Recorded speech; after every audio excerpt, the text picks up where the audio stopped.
Sunday the 7th of August and it's been 3 weeks since I last put out a video, so I thought I'd better bring you down and show you what's been happening. There's been quite a few changes, not all good.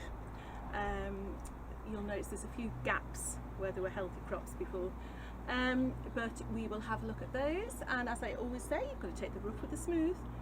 Where we've had some let's say disasters, it's also been some things to smile about. Okay, so I'm just going to show you around. Okay.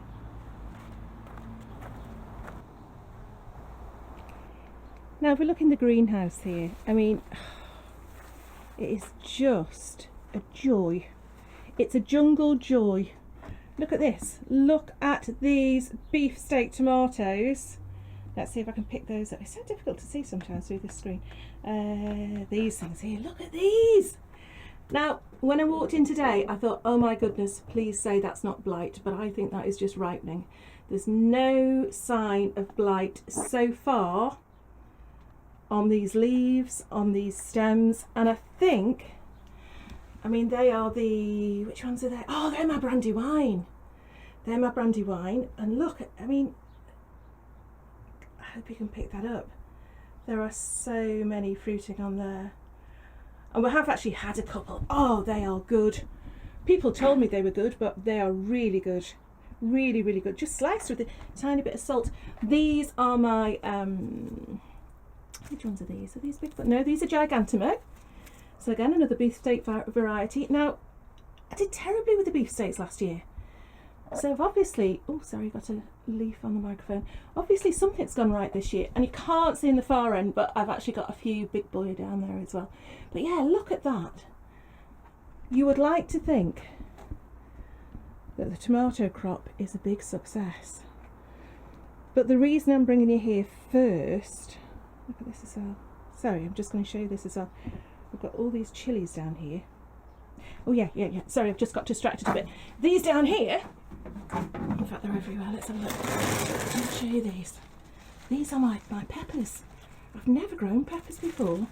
They're meant to be yellow, so there's a little bit of ripening to do, but look, actually proper, can you see that one there at the back? Proper peppers growing. Who'd have thought? I don't know, I think they always seem really like a bit of an exotic thing. So look, there's more on there. Look, see. So yeah, I'm going to leave a couple on to go yellow, but you can eat them while they're green. So cucumbers are pretty much coming to an end now. And we've got some random tomatoes on this side, which again look okay. No sign of blight as yet. But yes, as I say, the reason I'm coming into the greenhouse first is because I don't want to come back in here after I've taken you to the other spot. And here is the other spot. This is where I had dreams of collecting pounds and pounds and pounds, sorry, kilos, for as long as they're in the European market, don't get me started, of tomatoes, and putting them in jars and being self-sufficient with tomato sauce over winter. And then, you can guess, blight. Now, I've pulled up the worst affected. Those gaps there is where there were tomatoes. Now, I was down yesterday and I thought I'd got all the leaves off. I was thinking I'd just try and keep taking the leaves off and see if I could keep the tomatoes as long as I could. But you can see here, already these leaves are affected. So I think at the end of the day today, the rest of these are going to come up. If you just have a look on here, I really don't want to touch these because I don't want to transfer any spores or whatever it is. But look, the stem there, it's black. And once your stems are black, your leaves go black, your stems go black. And even though the tomatoes might be green, when they ripen, they'll ripen to, it tends to be underneath the tomato, it'll start to go brown.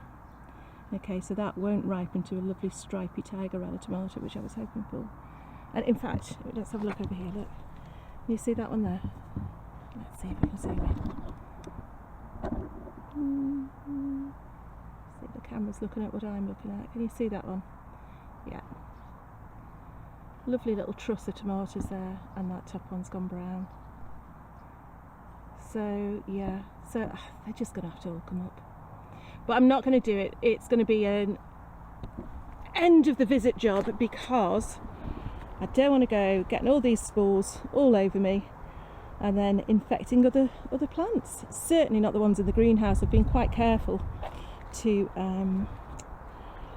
try not to transfer anything. So yeah, what a shame though, what a shame.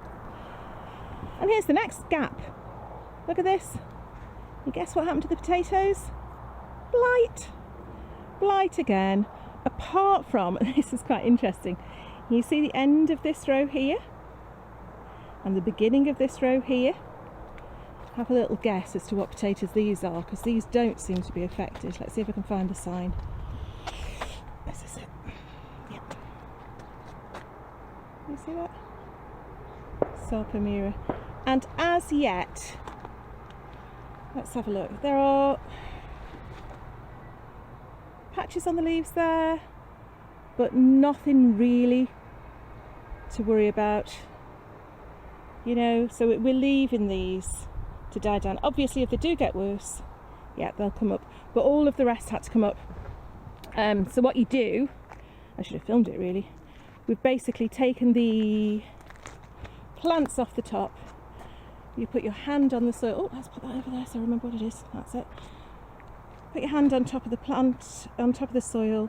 Pull the plant up through your hand so your potatoes stay in the ground, and the whole plant should come off above. And then we've just got rid of those, got those off the allotment as soon as possible.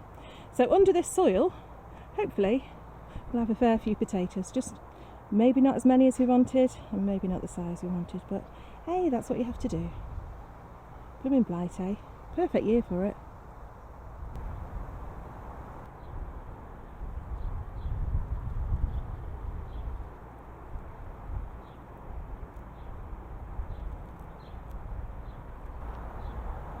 Pond area has become an absolute tangle of flowers now, which is just how I like it.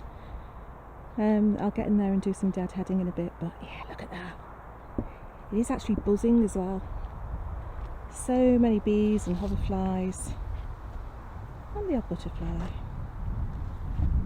But still no wretched frogs. What did happen though,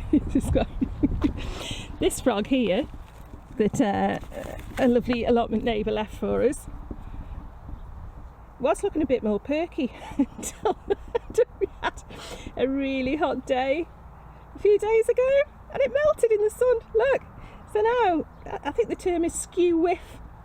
Still looks a little bit happy, but in a different sort of way. It's more of a deranged frog now, so I'm hoping she's not going to put the real frogs off. What do you think? If you were a frog, I don't know, would you be scared? This could happen to you. Dear me. Would you look at this change of fortune though? This is the sick bed where nothing was growing, and all of a sudden it seems to have settled. We've got beans growing up the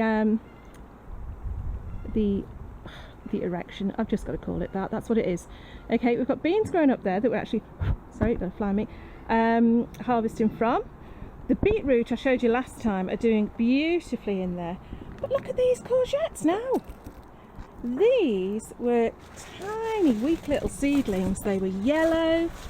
Okay, I did douse them with Epsom salts, and it seems to have done the trick. Now, this is going to sound really crappy. Look at that. Look, I missed that one. Apologise for the cracks there. Let me just show you this. I'm going to harvest this one here. And if you don't harvest them enough, they'll get huge. And all the energy goes into, this is going well, isn't it? All the energy will go into making that one. Look at that! Who'd have thought I'd get something off that, off the sick bed? And look, I mean, don't put that down. We'll carry on looking. Let's see if there's any more. I've had quite a few. Yeah, one of those gone rotten at the end. I was given a tip, and I should know this, but I didn't. I'm being quite honest with you. That when the fruit is set, you can see that one there, I'm going to leave that one a bit longer. Take the flower off the end, because that is what will rot the fruit. So the flower will rot and the fruit will rot. I'm going to have that one as well. Okay, that's a bit smaller, but yeah, look at those. So to get anything from this bed is a bonus, and I think really it just goes to show, oh, look at the difference, hold on. little and large. Oh, he's going to have a bit of a inferiority complex. Just goes to show, just wasn't expecting anything from that. And look, fantastic. You can never tell. Look at this though, a wall of beans. Now, we thought they were different sorts of beans, but apparently not. We did grow Scarlet Emperor last year, so we thought they were brilliant. We thought we'd try something different this year, so we went for White Lady, as you can tell by the blossom. And they've done just as well. There's something about this soil, or these conditions, that seem to love the beans. So I'm going to be harvesting, let's have a look, a fair few of these before I go home today. Again, the freezer's starting to fill up with these already. These pretty much saw us through to the beginning of this summer, you know. Last year's crop, we had that many. I mean, I took a bag full of these home yesterday. So they are looking a little bit thin on the ground, but look, we're ready to pick it in. Look at these. In fact, oh, that one's just almost picked itself. But the reason I can see those so clearly is because look, this one has collapsed. This little wigwam structure here has collapsed under its own success. So I'm going to try and prop it up, but then again, you know why? Maybe I'll just leave it. Oh, actually no, it'll just get difficult to actually pick. But this has got these, I think they're called Golden Gate beans. If it's different, I'll put it on the screen. And these are fantastic. I'm going to pick that one. I don't know if you can pick it up on the camera, but they are so smooth. There is no stringiness about them at all. They haven't got strings down the side. Sometimes as they get older, the actual pods get a bit tougher, but these just melt in the mouth. They are absolutely beautiful. Lightly steamed, a little bit of butter. You can eat a bowl of them on their own. So I'd recommend them. And whereas they're not as prolific as the Scarlet Emperor and the White Lady, there's certainly plenty. So, for example, I picked these yesterday. I should have left them on, shouldn't I, shown you? But whereas I picked a bag full of the White Lady yesterday, I picked about half a bag full of these. So, I would recommend them though. They are absolutely lovely. And if you know anyone who doesn't like beans because they've had a bad experience with a stringy bean, these are worth growing. And yeah, they're healthy again. Look at these. They look a bit odd. You get used to them though. But lovely. Anyway, nearly fell down a hole. Anyway, talking of beans, on this side we have the White Lady. At the back here we've got the Golden Gate Bridge. It is here, the Golden Gate that's fallen down, and the Golden Gate. But here, and this one's for you, Aaron, are my pea beans. Now, the story behind this is Brian Bastable from UK Here We Grow website, I'm sure you'll know, very, very kindly sent me some pea bean seeds, beans to plant a good few months ago. And he also sent some to Aaron as well, from Aaron's Allotment. You'll know Aaron, I'll put a link below. He's fantastic, go and see what he's done. And it just goes to show how different things work. Because Aaron, I hope I'm not looking too smug. Look at my beans. Look at my beans. I'm going to show you.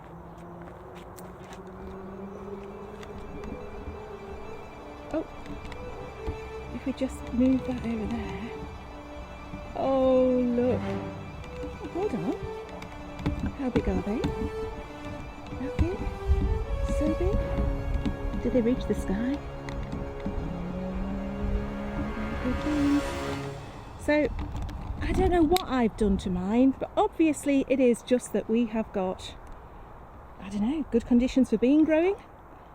There's actually, when you think all the others are flowering and we're cropping off them, these are only just flowering. And if I show you up here, we're starting to get these pods. Apparently they start to look like like pea pods. Pea pods with these beautiful two colour beans there inside, which are really, really pretty. So yeah, looking forward to that. I don't know, actually, there's not so many flowers on it, you know, so have a look. Oh no, look, here we go. Certainly they're going to come. These beans are going to come, and I'm glad because we actually forgot to plant our blighty beans. Oh look, here we go. That one's a bit bigger. Can you see that? You probably can't see that. So yeah, so Aaron and I were having a competition to see who could gather the most beans at the end of the season. Aaron, you still might win because there's not many pods. But all I'm saying is I'm very pleased. But you know what? I got no onions, and Aaron is, well, you want to go over and see the size of his onions. He's doing very well. So yeah, pay him a visit and wish me luck with my beans.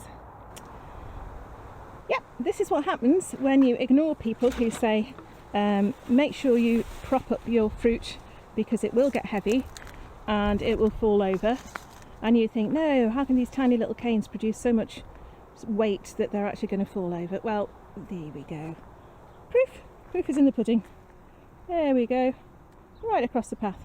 But really excited about these. I mean, because we got them off Freegal, we just got someone giving a whole load of raspberry plants away. We weren't sure if they were autumn or summer fruiting, but obviously if you start to look at the amount of fruit on these now, we're due for quite a harvest. So yeah, very much looking forward to these. The bees are in here doing their business. There was a baby thrush in here the other day. I don't know how it gets in. How do the birds get into these places? They must be really determined. But yeah, do always check your fruit cages. Let's just have a look at this little fella here. Oh, look. Ooh, no, that's not a pretty one. It's got a bit of black on. Oh, it's not quite right. Okay, there we go. But looking forward, I absolutely adore raspberries. I think I actually prefer them. Look at that one. I prefer them to the good old strawberry. So, yeah, what a treat. The sweet corn's doing really well. And again, it's the first time we've planted this, so my whole thing now, I mean, a lot of fruits have set. Is it fruits? Cobs. A lot of cobs have set. Just going to keep an eye on now when to harvest. Apparently it's when you can, I can't do this with one hand, you put your thumb in one of the kernels, and if it produces a milky liquid, that might, no, it's not quite milky. Yeah, it is actually. They're ready to harvest. I'm going to leave that one for now though, because I don't want to risk doing it wrong. I want to be sure I'm doing the right thing before I harvest it. But they're getting a really good size on them now. They have been planted in a block. There were 16 of them, but I do keep going around and going like that, like that, and then trying to make sure that these tassels all get a chance. So yeah, they're doing well. So, and right next to these as well, so my two sisters method, trying to avoid the tomatoes, the patty pan is doing really well. I mean, this is summer squash, so it's not going to keep for that long, so I'm probably going to be sick of it before long. If I twist that, with a good twist, like any courgette or squash. Look at that, look at the shape. How cool is that? I think they've got loads of different names, but yeah, I'm going to try that. Sliced roast butter, or maybe some olive oil, and just see it. And probably soon enough I'll be absolutely sick of them, but that is a really lovely substantial thing to have, isn't it? Love that. Look in the undergrowth here, we've got another one. It's easy to miss these because the leaves are so big and strong. If I had two hands here, it'd be a lot easier. But look, another one.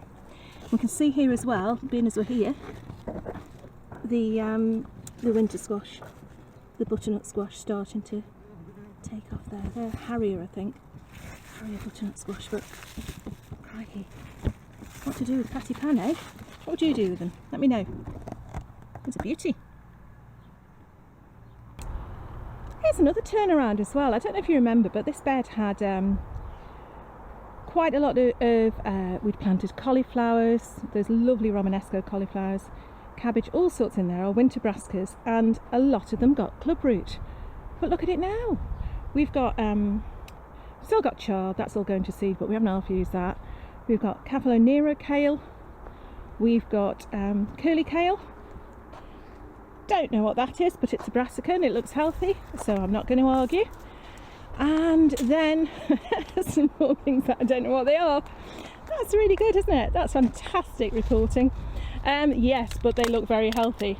So whatever they are, I'm pleased that they're here. They're very welcome. When you think though, this bed went from being that beautiful, bounteous bed of lettuces and the promise of beautiful things to a bit of a clubroot wasteland. And look how it's filled up again now. Yes, that's another squash. Crikey, what do we do with squash? What's your best idea for squash? What's your best? Oh, and look! Oh, let's get out of the way. A rogue cabbage.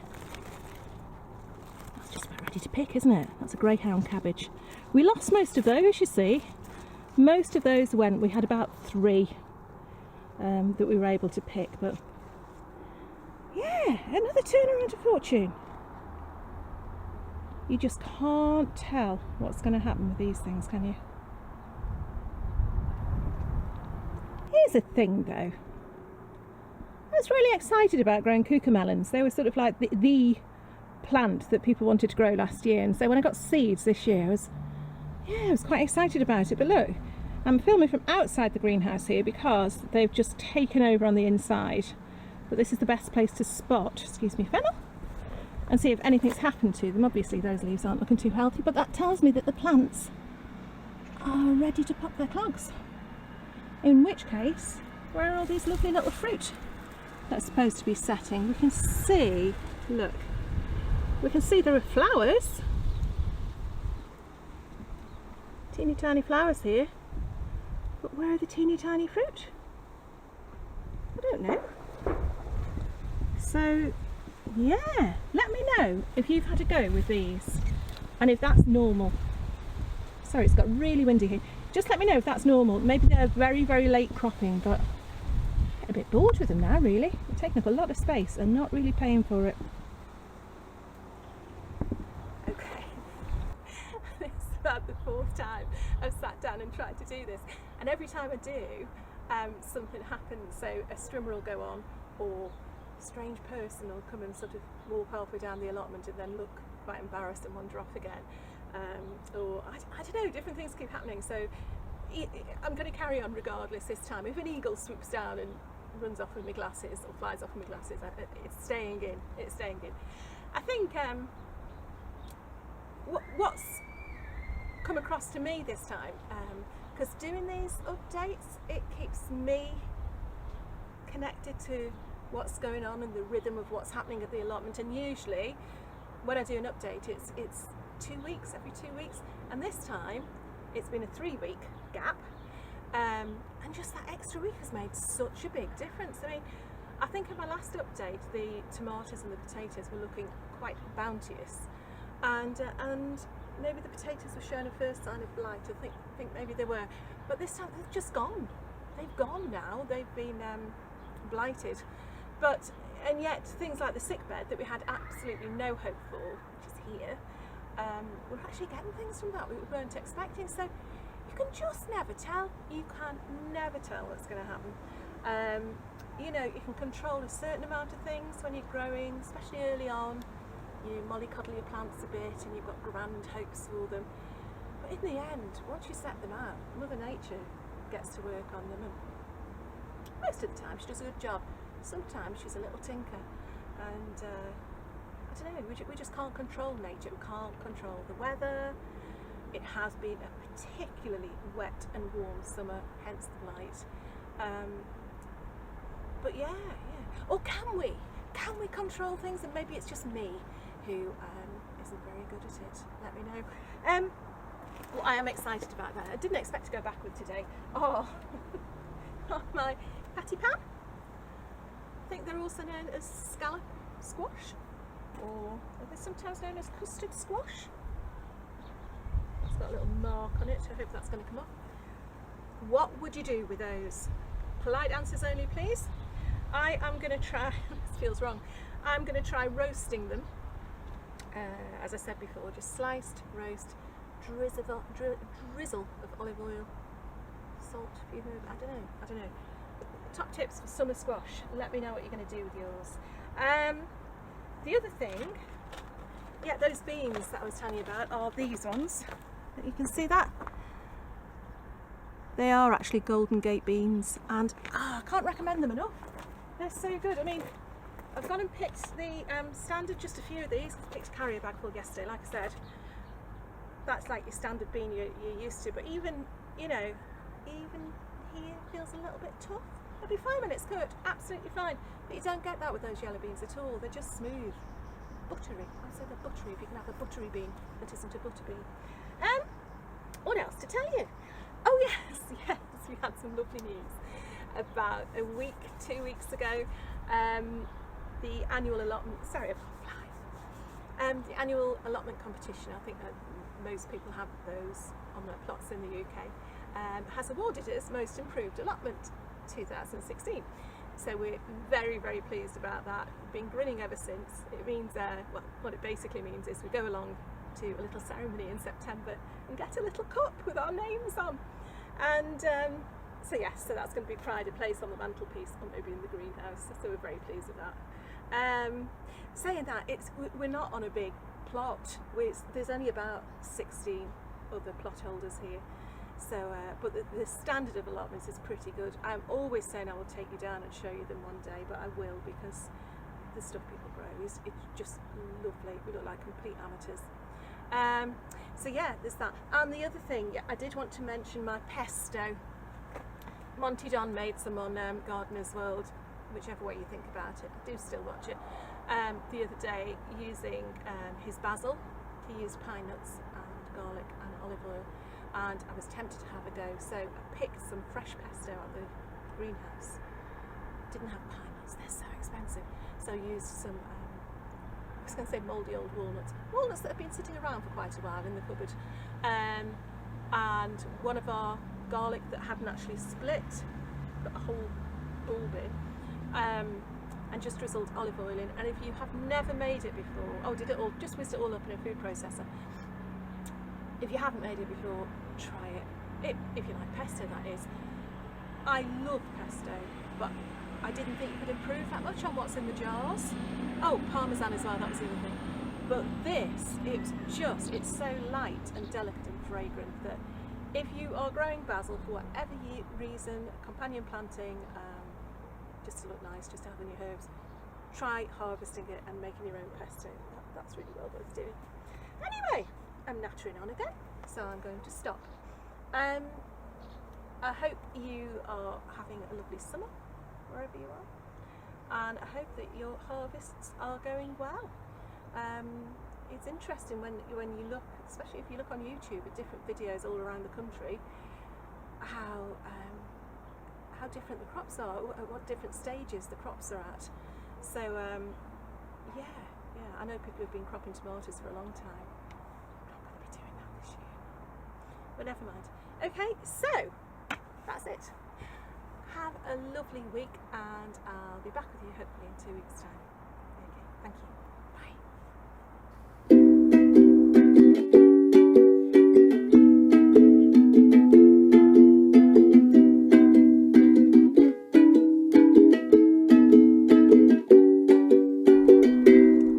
Little tinkers.